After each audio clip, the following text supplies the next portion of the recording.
ஒரே புள்ள, எனக்கு ஆசீர்வாதமும் பண்ணல. ஆஃப்டர் ஆல் ஒரு மனுஷனா கூட என்ன மதிக்கல. மொத்த குடும்பமே ஏதோ ஒரு ஏதோ ஒரு என்னமோ மாதிரி என்னை பார்த்தாங்க.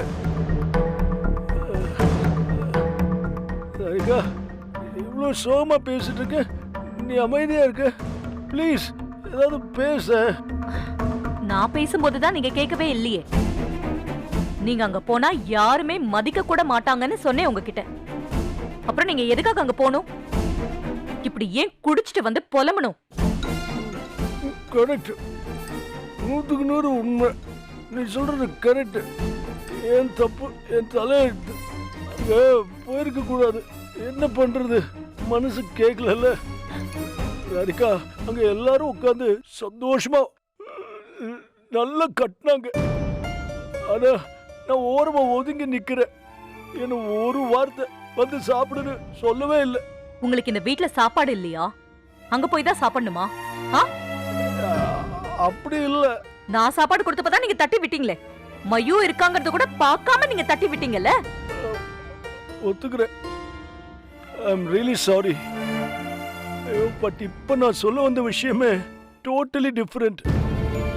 அந்த வீட்டுக்கு வரவே கூடாதுன்னு சொல்லிட்டாங்க. இன்னைக்கு இவ்வளோ பெரிய நல்ல விஷயம், இதுக்கு கூட என்ன ஒதுக்கி வைப்பாங்க? நாளைக்கு இனியாவுக்கு கல்யாணம் இருந்தா அது கூட வரக்கூடாதுன்னு சொல்லுவாங்க. எப்படி இப்படிதான் யோசிக்கிறாங்க? அந்த அளவுக்கு நான் மோசமானோனா? ஏன் இப்படி வெறுக்கிறாங்க என்ன? ஒரு விஷயத்த நல்லா புரிஞ்சுக்கோங்க கோபி. நீங்க மட்டும்தான் குடும்பம் குடும்பம்னு உருகிக்கிட்டே இருக்கீங்க. ஆனா அவங்க யாருமே உங்களை ஒரு பொருட்டாவே நினைக்கல. உங்களால முடியுதோ இல்லையோ அத நீங்க ஏத்துக்கிட்டு தான் ஆகணும். அத நீங்க பண்ணாம இப்படி 2 நாளைக்கு ஒரு தடவை போய் அசிங்கப்பட்டு வருவீங்க. அதுக்கு நான் ஆறுதல் சொல்லணுமா? என்னாலலாம் முடியாது.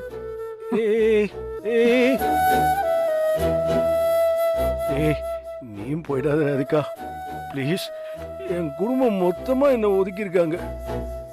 நீயும் போயிட்டேன்னா அப்புறம் எனக்கு யாரு இருக்காங்க? நான் எங்க போவேன்?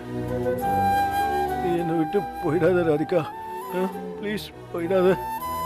வேண்டான்னு ஒதுக்கி வைக்கிறவங்க முன்னாடி திரும்ப திரும்ப போய் நின்னு எதுக்கு அசிங்கப்படணும்? போதும். எல்லாத்துக்கும் உங்க வீட்டுக்கு போய் நிக்கிறத முதல்ல ஸ்டாப் பண்ணுங்க. என்னைக்கா இருந்தாலும் அவங்க உங்க அம்மா அப்பா தான். இப்பதான் ஒரு பெரிய பிரச்சனை நடந்து முடிஞ்சிருக்கு. அதுல உங்க அம்மா ரொம்ப காயப்பட்டிருக்காங்க.